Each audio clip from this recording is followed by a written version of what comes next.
Asia cup squad రానే వచ్చేసింది.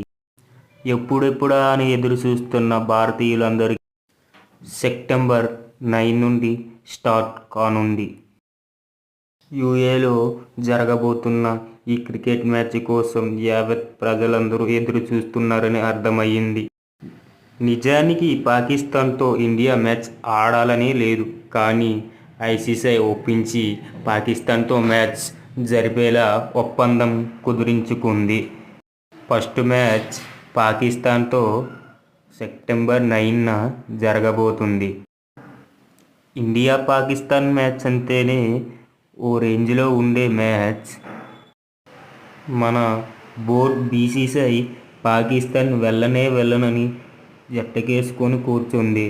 అప్పుడు పాకిస్తాన్ బోర్డు ఓకే చెప్పి యూఏలో జరపాలని నిర్ణయించుకున్నారు.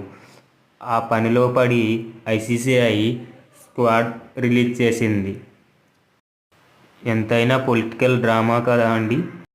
మీకు ఎంతగానో నచ్చితే మా ఛానల్ని ప్లీజ్ సబ్స్క్రైబ్ చేయండి, లైక్ చేయండి, ప్లీజ్ షేర్ చేయండి.